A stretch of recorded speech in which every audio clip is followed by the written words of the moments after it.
consideran que este es el episodio más importante de la historia. Y puede que estén en lo cierto.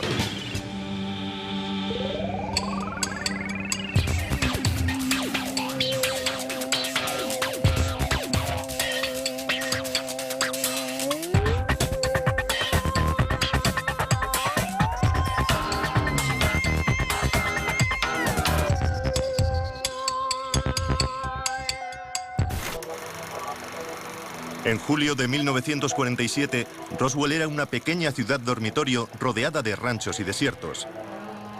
Albergaba además el 509 Escuadrón de Bombardeo, un grupo militar de élite.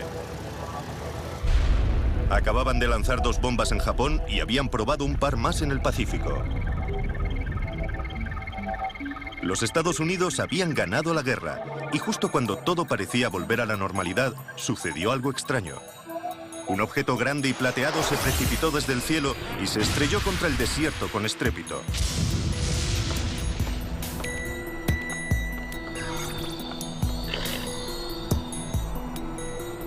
Un ranchero encontró partes de lo que quiera que fuese aquello e informó a la base aérea local.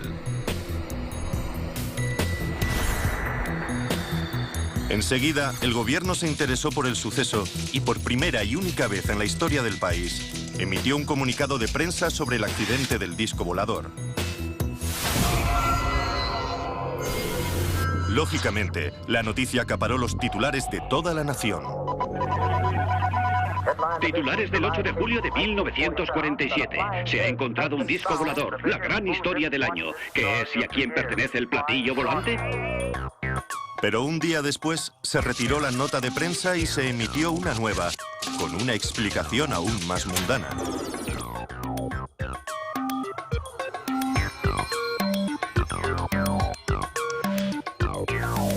Precisamente en esas 2 notas de prensa está todo el jugo de esta historia. Un día hablan de la guerra de los mundos y al día siguiente no es más que un globo meteorológico. Así que los vecinos de Roswell volvieron a ocuparse de sus granjas y la vida siguió su curso.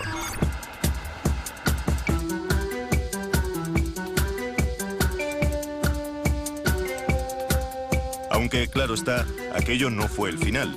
Algunos no se dieron por satisfechos.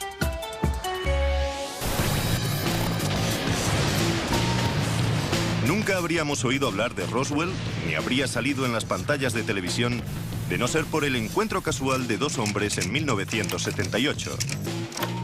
Jesse Marcel, un militar retirado, y Stanton Friedman. De día, un respetable físico, y de noche, uno de los ufólogos más famosos del mundo. Después de 30 años de investigación, estoy convencido de que el gobierno encontró los restos de un accidente y varios cuerpos alienígenas aquí, en Nuevo México. Es una de las más grandes historias del milenio. Un momento, menuda afirmación. Vamos a necesitar algo más de información. Retrocedamos un momento. En 1947, Jesse Marcel era el oficial encargado de inteligencia en la base aérea de Roswell. Cuando se destapó la noticia del accidente, Marcel fue el encargado de investigarlo. Antes de morir, le contó su historia a Friedman. La semilla estaba plantada. Había nacido la conspiración de Roswell. Hablé con Jesse por primera vez en el 78, antes de que salieran los libros y se montase todo el lío mediático. Los ufólogos no sabían nada de Roswell. Era una novedad. Estaba ahí. Existía, pero nadie lo conocía. Encontré una pieza de metal, o que al menos parecía de metal.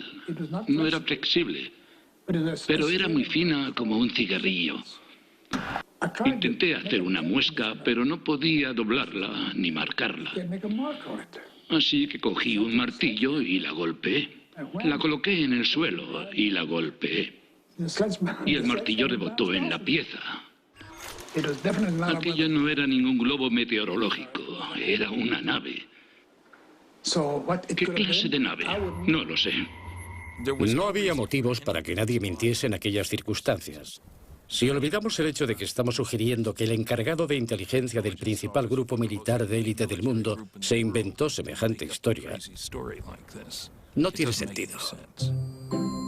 Friedman estaba enganchado y empezó a indagar en Roswell en busca de historias. Muchos de los testigos con los que habló ya han fallecido. Por suerte, las entrevistas se grabaron antes de que el tema se pusiera de moda. No sé qué era. Parecía un trozo de madera, pero no se podía quemar. No podía cortarla con la navaja. Había un trocito de material que podías enrollar y volvía a quedarse plano. No se arrugaba. Roswell empezaba a resultar interesante. Había sucedido algo extraño. La pregunta es, ¿qué? ¿Y por qué Roswell? Se ve que los extraterrestres no pueden resistirse a la combinación de armas nucleares, los cohetes gigantes y los radares.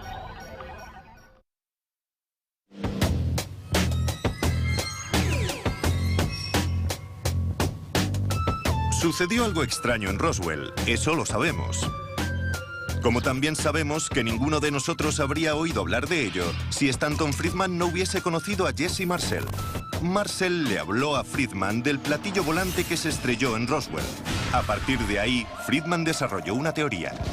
A finales de la Segunda Guerra Mundial, cualquier alienígena inteligente que nos visitase podría deducir a partir de 3 señales que los tontos de los terrícolas y su sociedad primitiva acabarían por molestarles, porque su principal actividad era la contienda tribal.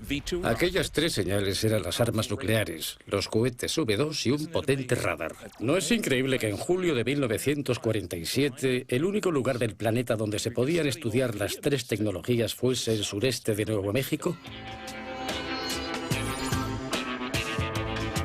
En su teoría, Friedman desarrolló la habilidad de saber lo que pensaban los extraterrestres. Pero si hubo un platillo volante en Roswell, no aterrizó, se estrelló. Y por lo que sabemos, bien podría estar de camino a Mercurio, por poner un ejemplo. Fuese cual fuese su destino, nunca llegó, y a nosotros nos quedó el misterio. Solo queda una persona viva que tuvo en sus manos un pedazo del ovni siniestrado. Y no es el típico amante de las teorías conspiratorias, sino un cirujano de vuelo del ejército estadounidense. Se pueden descartar las demás explicaciones. ¿Qué nos queda entonces? Una nave extraterrestre. Es la explicación más excéntrica, pero también la más sencilla.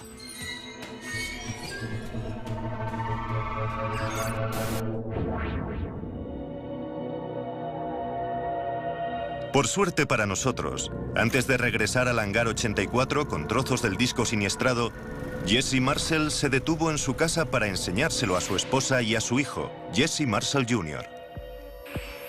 Jamás olvidaré aquella noche de julio en Roswell porque fue única. Marcó un antes y un después en mi vida, antes y después del evento. Era la 1 o las 2 de la mañana y estaba profundamente dormido. Mi padre entró en mi dormitorio y me despertó.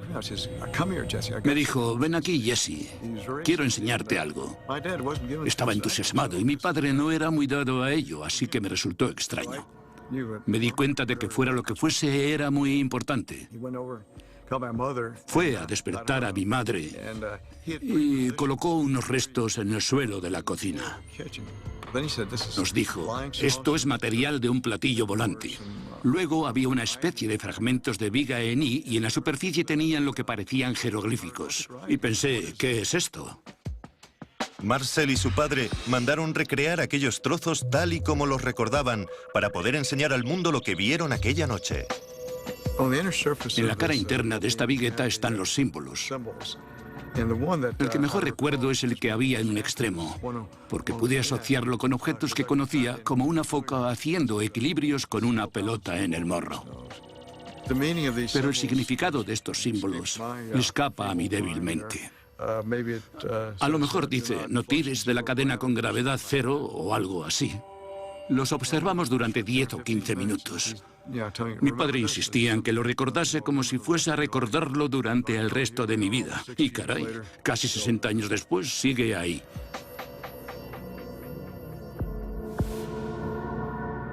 Como su padre, Jesse Jr. se alistó en el ejército y es cirujano de vuelo desde hace 40 años. Este año solo tiene 2 semanas de vacaciones y ha decidido venir a Roswell a seguir los pasos de su padre. Fue aquí, al hangar 84, donde su padre trajo aquellos restos. Por lo que cuenta Jesse, los militares cambiaron rápidamente los restos por otros para burlar a los reporteros. He visto fotografías de mi padre arrodillado junto a unos restos en el suelo del despacho del general Ramey. También aparece el general Dubose. Pero al observar aquel material del suelo pensé, un momento, esto no es lo que vimos en Roswell en el suelo de la cocina. Mi padre me dijo que puede que parte de los restos fuesen originales, pero la mayoría habían sido reemplazados. Por lo que deduzco, a usted no le cabe duda de que la historia del globo fue una tapadera. En absoluto. Sabíamos que la historia era una tapadera, pero la utilizamos para persuadir la curiosidad de la prensa. Supongamos por un momento que sí, se estrelló un ovni en Roswell. ¿Por qué querría encubrirlo el gobierno? Han pasado 2 años desde la Segunda Guerra Mundial. Hay mucha tensión en el mundo y la Guerra Fría empieza a calentarse. Tal vez no fuese un buen momento para admitir que no tenían control sobre su propio espacio aéreo. No me sorprendería que lo hubiesen encubierto. ¿Qué iban a decir? ¿Que los extraterrestres venían de visita? No sabemos qué quieren, de dónde vienen ni cómo operan. Pensamos que les gustaría saberlo. Un momento. La pregunta que nos hacemos entonces es, ¿por qué afirmó primero el gobierno que era un disco volador? Hay 2 posibilidades. Una, que alguien en la parte baja de la cadena de mando se emocionase y cometiese un simple error. Pero el protocolo militar detectó que un comandante del Escuadrón 509 autorizó la nota de prensa. Luego, no parece que fuese un simple error. 2. Se planificó la contradicción. Esta es la teoría. Primero admites que es un ovni, y luego se ofrece una explicación más plausible, como la del globo meteorológico. La gente se creerá antes lo del globo que lo de la nave interestelar. Aunque no es tan sencillo como suena. En primer lugar, había gente en la ciudad que sabía cosas. En segundo lugar, lanzar una nota de prensa que luego se pudiese tirar a la basura. Era una solución fantástica. La gente se tragó la tapadera.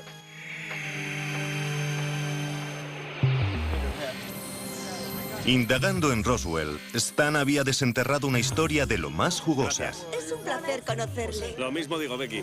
A Roswell llegaron oleadas de ufólogos de todos los rincones como abejas atraídas por la miel. Y todos tenían una opinión.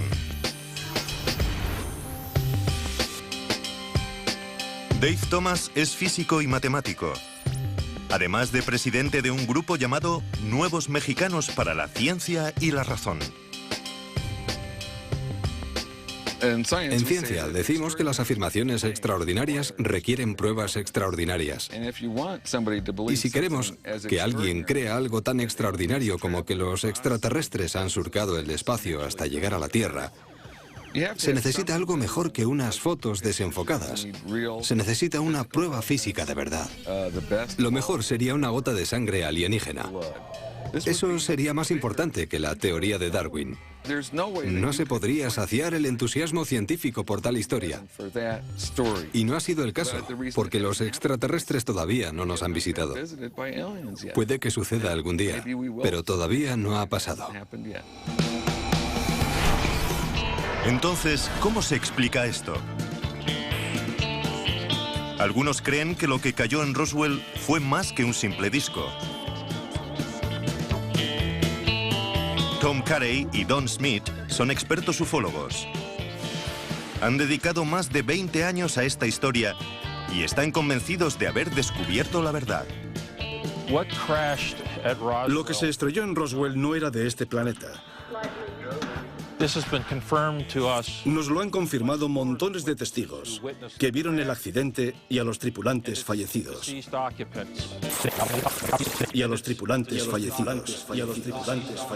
¿Extraterrestres de verdad muertos? Esto se pone interesante.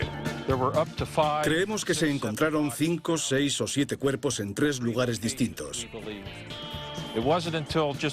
Hasta hace unos años no supimos que Mac Brassen, que encontró los restos siniestrados originales, también encontró los cuerpos en una zona a pocos kilómetros del campo de escombros.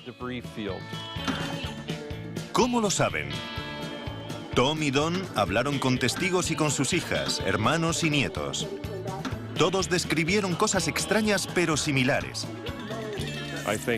Creo que aunque solo sea por la coherencia en las afirmaciones de los testigos, hablamos incluso con un oficial retirado que comentó: os aseguro que no eran de Texas.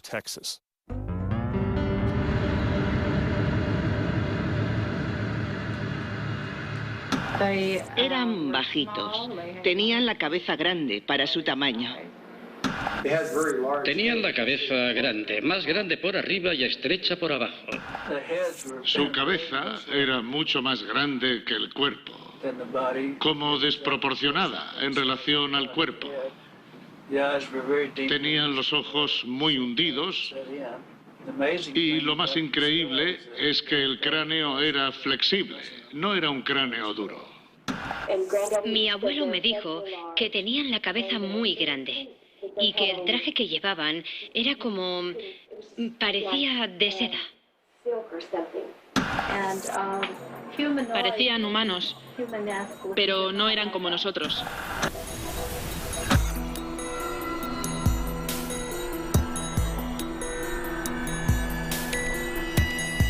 Debemos admitir que es raro.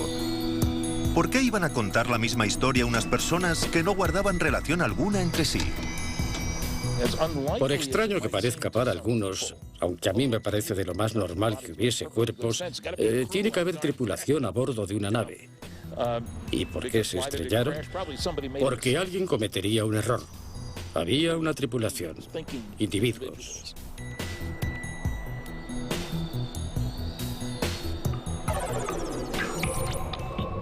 Imagine que realmente ha visto una forma de vida alienígena.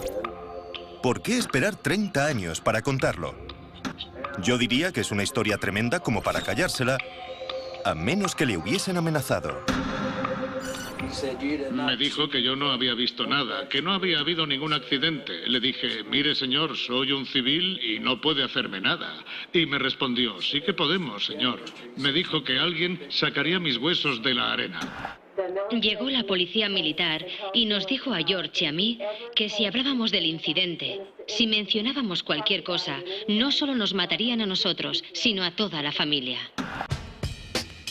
Una de las pocas ocasiones en que recuerdo a mi padre tan serio fue cuando llegó y le dijo a mi madre que aquello no había pasado, que no había sucedido y que no se lo contase a nadie, ni a los amigos ni a nadie.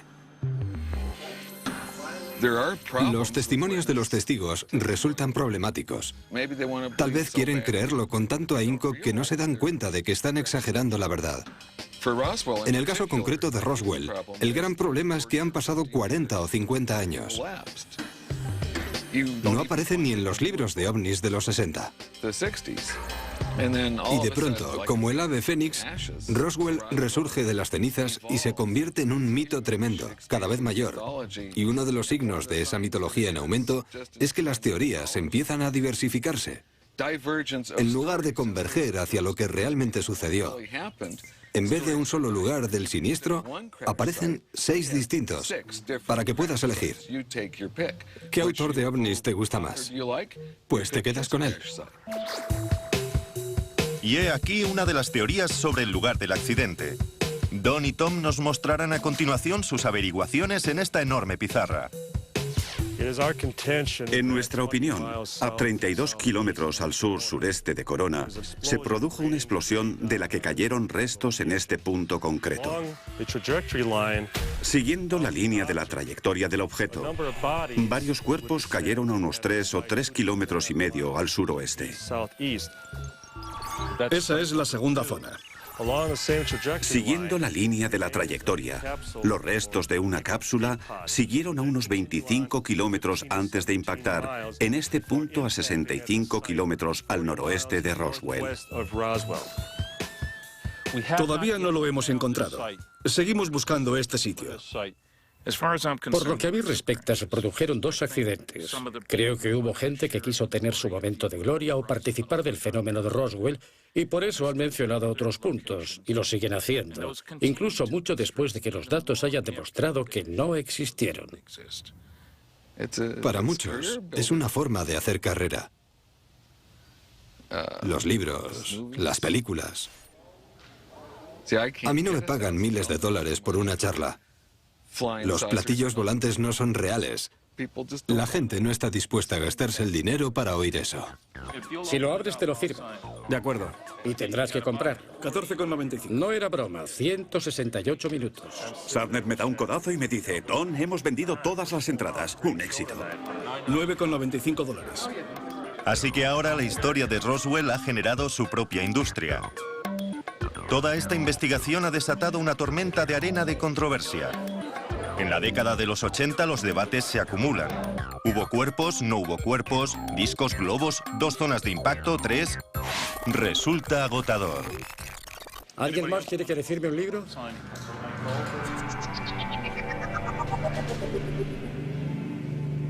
Pero entonces sucedió algo realmente sorprendente. A principios de los 90, el gobernador de Nuevo México está tan desbordado por las llamadas que solicita a las fuerzas aéreas que expliquen lo sucedido en Roswell. ¿Y saben qué? El gobierno respondió. Hechos y ficción en el desierto de Nuevo México no es precisamente una lectura ligera. Tras invertir miles de dólares y emplear a 30 agencias gubernamentales durante 2 años, las fuerzas aéreas terminaron un informe de 975 páginas donde se afirma que lo que realmente impactó en Roswell fue un proyecto secreto llamado Mogul. ¿Qué es Mogul? Pues es un globo. Llamarlos globos meteorológicos me parece una terrible injusticia. No eran simples globos. Eran unos experimentos físicos gigantes que medían 182 metros de alto y que requerían al menos una docena de globos para elevarlos. Tenían paracaídas y anillas y cuerdas. Y una de las principales características eran los curiosos reflectores de radar, hechos de un papel metálico y brillante que no se abollaba fácilmente. No dieron el cambiazo con los restos. Lo que aparece en las fotografías es lo que hubo. Eso es el incidente de Roswell.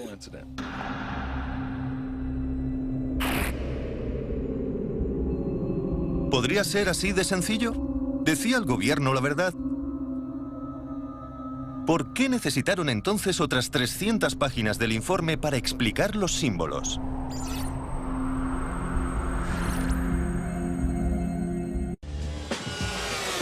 Algo se estrelló a las afueras de Roswell. El ejército estadounidense dice que fue un globo meteorológico llamado Mogul, de lo que da buena cuenta el informe Roswell. 900 páginas son un volumen considerable para demostrar algo tan simple. Para algunos resulta sospechoso. El proyecto Mogul es una falacia, sinceramente. Todo lo que mencionan es incorrecto. Las características del material que los testigos describen y que se encontró en el campo no concuerdan. Mogul tenía componentes de láminas de metal que hasta un niño podría romper, palos que podrían cortarse fácilmente. Los testigos oculares afirmaban que las vigas en I no se podían romper ni quemar. No tienen nada que ver. Además, el proyecto Mogul era supuestamente secreto, súper secreto. Pero no había nada de secreto en la tecnología del globo, la radio y todas las historias que llevaba. El único secreto era el propósito. En la página 302, las fuerzas aéreas explican también los misteriosos símbolos de Jesse Marcel. Dicen que era cinta adhesiva con flores donada por una empresa de juguetes.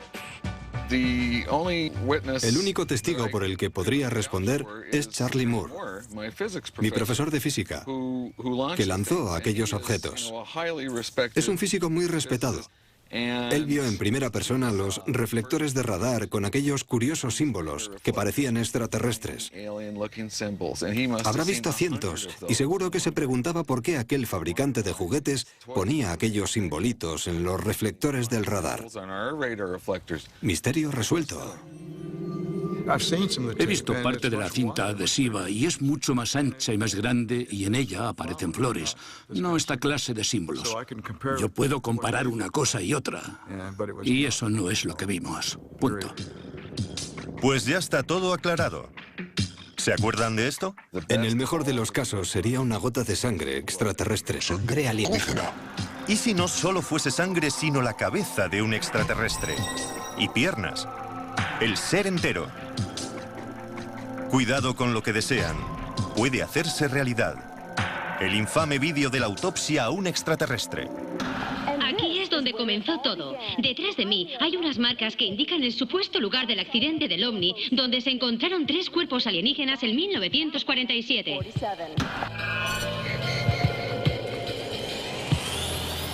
Estamos ya a mediados de los 90. La historia de Roswell se ha intensificado y el informe de las fuerzas aéreas ha avivado las llamas de la conspiración. Es tal el impacto mediático que el país entero está loco por los extraterrestres. En la televisión triunfan Expediente X, Más allá del límite, Star Trek. En el cine Independence Day, Mars Attacks. No sabía lo que era, ni si alguna criatura iba a salir y venir a por nosotros. Están abduciendo a gente. Los extraterrestres vienen a visitarnos. Es hora de que la gente despierte espiritualmente. Y entonces surgió algo más. En el momento perfecto, sospechosamente. Se convirtió en una de las filmaciones más controvertidas jamás vistas en televisión. Aseguran que se trata de una autopsia real a un extraterrestre y que la criatura de la mesa se encontró en el lugar del siniestro de Roswell. Un inglés, de nombre Ray Santilli, afirmó que descubrió esta filmación supuestamente auténtica de manos de un cámara militar en Florida. Al percatarse de la conmoción que provocaría, Ray busca un comprador. Es así como aparece Bob Kiviat, un productor de programas paranormales de Los Ángeles con una larga trayectoria. Cuando empecé a hablar con la oficina de Ray Santilli en Inglaterra, era obvio que Ray esperaba y confiaba en que alguien como yo, con experiencia en televisión y asuntos relacionados con los ovnis, contactase con él. Por lo que a mí respecta, su afirmación de que tenía una filmación del evento de Roswell, de la autopsia de las criaturas, sonaba demasiado bien para ser verdad. Bastante intrigado, Bob Kiviat subió a bordo de un avión rumbo a Inglaterra para descubrir si la filmación estaba a la altura de tanto revuelo. Ray Santilli sacó una cinta, la metió en una máquina y me quedé boquiabierto.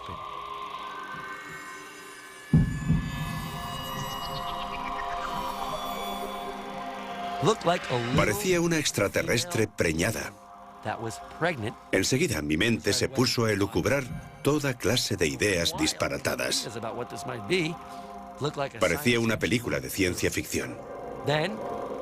La escena se va desarrollando poco a poco y el resto es historia. Vi la cinta completa de la autopsia de aquella criatura, lo que ahora todos conocemos como la autopsia del alienígena. No podía cerrar la boca. No me lo creía, no sé si dije algo. Puede que dijera, sensacional, increíble. Parecía potencialmente auténtico.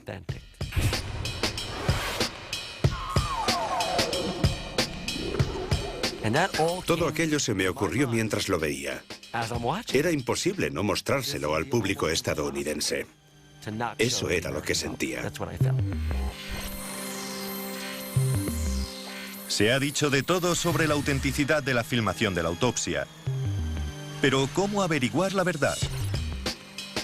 Empecemos por observar la habitación. Se supone que es una sala médica de Texas. Y bien podría serlo. El reloj de la pared es un modelo de General Electric que ya se fabricaba en 1947. El teléfono es un Bell bastante común, también auténtico en esa época. El instrumental, correcto. La mesa, correcta. Bien, la habitación parece normal. ¿Y los doctores? Es cierto que las autopsias no suelen realizarse con trajes anticontaminación, pero tratándose de una criatura del espacio exterior, más vale prevenir que curar. Aunque resulta muy práctico que todos tengan el rostro cubierto, incluida la persona que observa tras el cristal. Los gérmenes alienígenas deben ser muy potentes. Observemos el procedimiento propiamente dicho. Una de las primeras cosas que se aprende en la escuela de medicina es a coger unas tijeras. La punta debe sujetarse siempre con el índice de la otra mano. No se cogen las tijeras como si fuésemos un sastre, que es justo como el supuesto patólogo las sostiene. La calidad de la piel también resulta extraña. Normalmente la piel se retrae al cortarla, pero no aquí. Más que piel, parece goma. Pero hay una cuestión aún más importante. Todos los seres de este planeta hemos evolucionado a partir de un organismo unicelular. Y en la Tierra, algunos seres son así, otros así o así. ¿Qué probabilidades hay de que los extraterrestres evolucionasen y tengan 2 ojos, una nariz, una boca, 4 extremidades e incluso genitales en el mismo sitio que nosotros? Es extraordinario. Está tan bien hecho que si es falso, es la obra de un maestro. ¿Pero qué maestro? ¿Fue obra de Ray Santilli? ¿O acaso de un equipo de efectos especiales? ¿O del misterioso cámara? Tal vez nunca lo sepamos, porque cuando Bob Kiviat le compró a Ray la filmación, tuvo que pagar un precio. El cámara permanecería en el anonimato. Nadie volverá a contactar con él. No puedo entrevistarlo. No tengo garantías de que llegue a conocerlo como parte del documental para Fox. Y lo mejor es que aquel cámara vendió aquella filmación para pagarle la boda a su hija.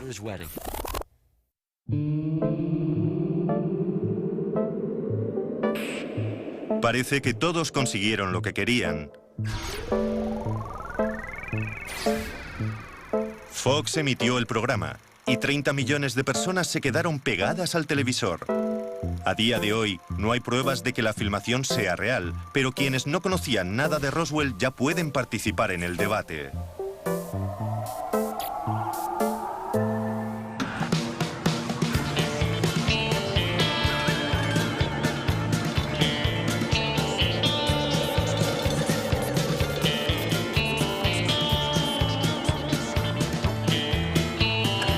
Mira esos ovnis, te los has perdido, ya se han ido.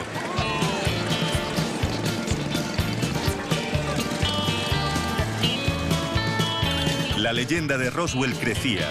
El debate sobre la autopsia del extraterrestre añadió leña al fuego. ¡Viva Roswell! El país entero está obsesionado con los alienígenas. Con tantas historias sobre marcianos, cabría esperar que las fuerzas aéreas no quisieran ni acercarse a Roswell. Ya lo habían explicado todo. Era un globo meteorológico, ¿no? Y en 1997, las fuerzas aéreas redactaron otro informe de 300 páginas. Se llamaba el Informe Roswell Caso Cerrado. El objetivo de ese caso cerrado era explicar los cuerpos alienígenas que habían visto los testigos. Otra sencilla explicación: maniquíes de pruebas para accidentes.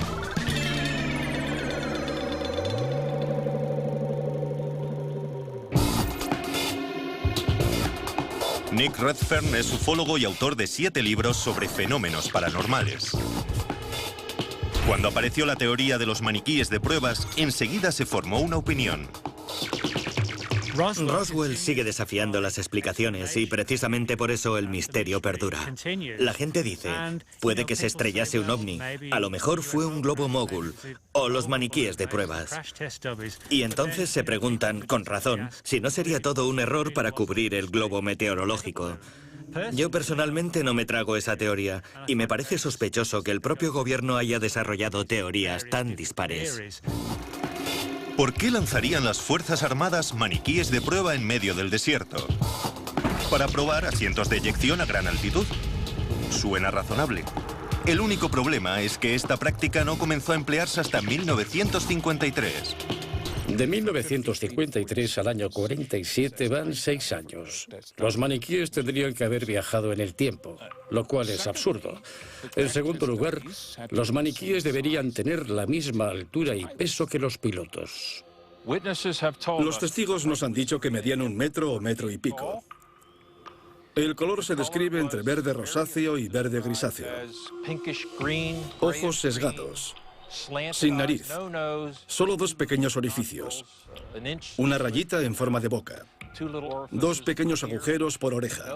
Sin pelo y con la cabeza en forma de huevo invertido. No discrepamos con los testigos, sino más bien con las fuerzas aéreas. Decían que eran maniquíes de madera.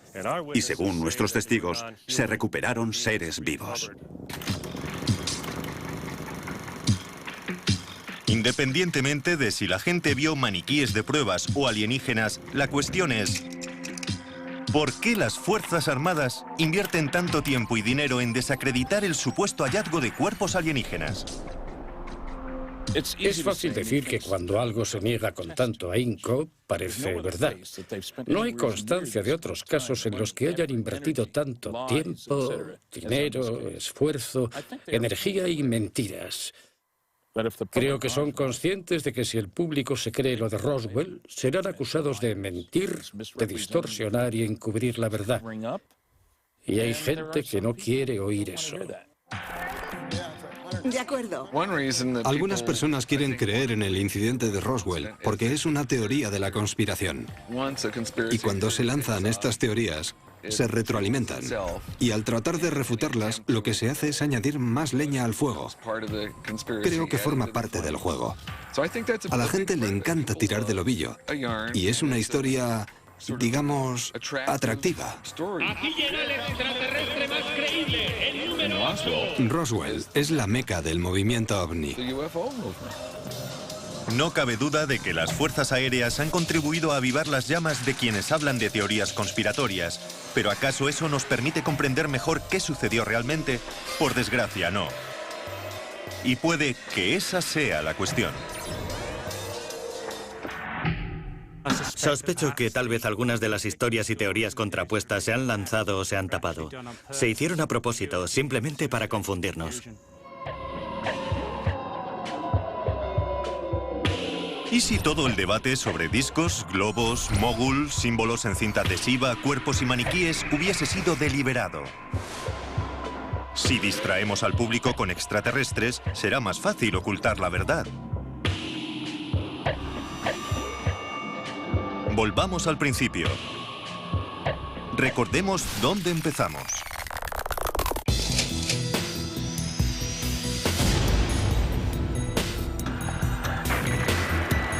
Han pasado 2 años desde la Segunda Guerra Mundial. El gran enemigo de los Estados Unidos eran los nazis, no los alienígenas. Puede que los vecinos de Roswell viesen un disco volador, pero ¿y si no fuese de otro planeta? ¿Y si era una nave secreta de diseño nazi? Uno de los rumores que ha circulado durante muchos años es el hecho de que los nazis estaban intentando desarrollar vehículos similares a los platillos volantes. Muchos de esos rumores y de esas historias se han descartado, tildándolos de engaños, leyendas y de historias de amigos. Y muchas veces con razón. Pero hay ciertas evidencias que sugieren que en aquella época los nazis estaban trabajando en una aeronave perfectamente circular. En los informes del FBI figuran entrevistas realizadas a prisioneros de guerra y pilotos de caza alemanes que habían visto vuelos de prueba de aviones circulares en aeródromos de la Alemania nazi durante la Segunda Guerra Mundial. Pero, ¿qué tiene todo esto que ver con Roswell?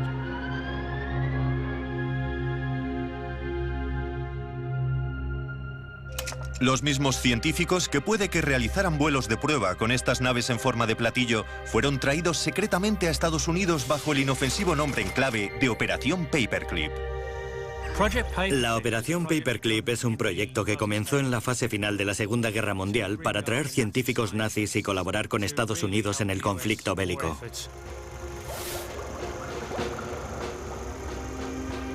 Obviamente, al término de la Segunda Guerra Mundial quedó claro que los rusos serían el siguiente gran enemigo. Con la derrota nazi, el plan consistía en extraer el mayor número posible de científicos nazis antes de que los soviéticos les pusieran la mano encima. ¿Y adivinan a dónde los llevaron? Al sureste de Nuevo México. ¿El ovni de Roswell era realmente un platillo nazi?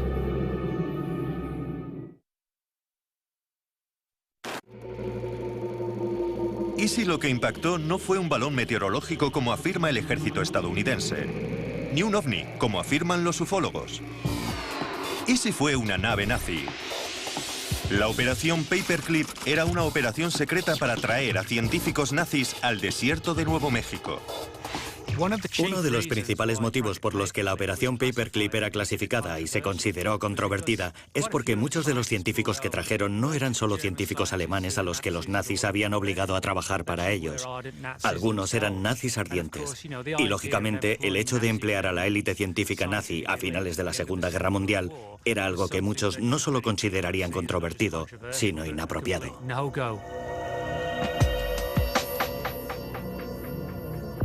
¿Y si el gobierno se hubiese servido de la idea del ovni para encubrir sus propias actividades? Pero entonces, ¿qué hay de los hombrecillos verdes?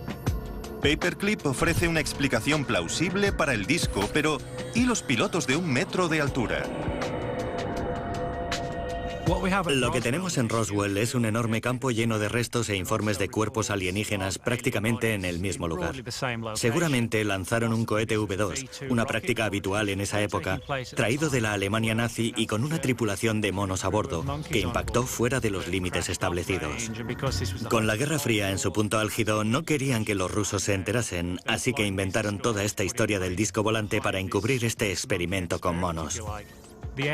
Las propias fuerzas aéreas han negado esta teoría, pero es un hecho que años después de lo de Roswell se realizaron varios experimentos de esta clase, con monos a bordo de cohetes tipo V2.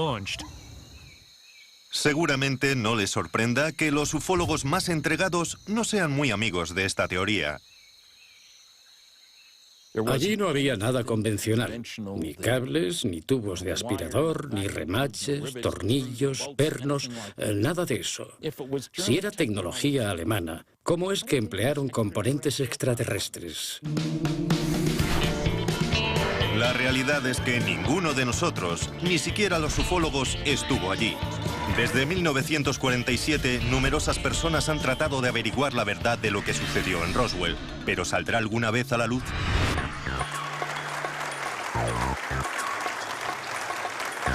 ¿Cómo podría clasificarse? Toda la escena política se ha convertido en un combate de lucha libre. No era más que un estúpido globo que puedes... En cierto modo, ni siquiera importa si llegaron a aterrizar los extraterrestres. Roswell prospera y nada evitará que los creyentes sigan creyendo. Nos limitábamos a seguir los hechos allá donde nos llevasen las pruebas. Extraños restos. No voy a... A menudo nos preguntan de dónde venían. ¿Qué hacían aquí? Y cómo una nave espacial, que supuestamente habría cruzado galaxias o sistemas solares, podría haberse estrellado. Mi respuesta es sencilla. No lo sé, pero pasó. Es un tema verdaderamente apasionante y lo que realmente me motiva es la respuesta del público. Sí, tengo mis críticas dentro de la ufología, pero si descubres algo nuevo, tienes la responsabilidad de hablar de ello, y eso hago, hablar. Creo que lo único que podría convencer a personas como Stanton Friedman y todos los que creen en ovnis de verdad sería que llegasen los extraterrestres, aterrizasen en el jardín de la Casa Blanca, dijeran Klaatu Barada Nikto y añadieran, mirad, no tenemos nada que ver con Roswell.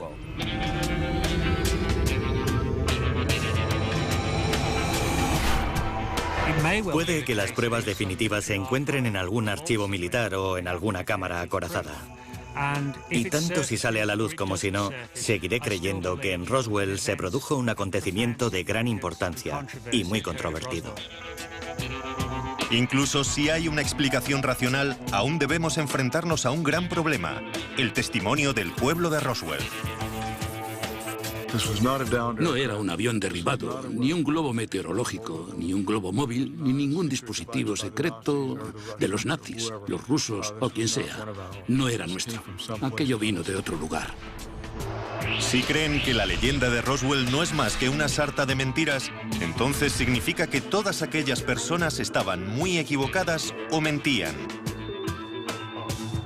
Todas y cada una de ellas. Una afirmación muy dura. Pero a fin de cuentas, ustedes deciden.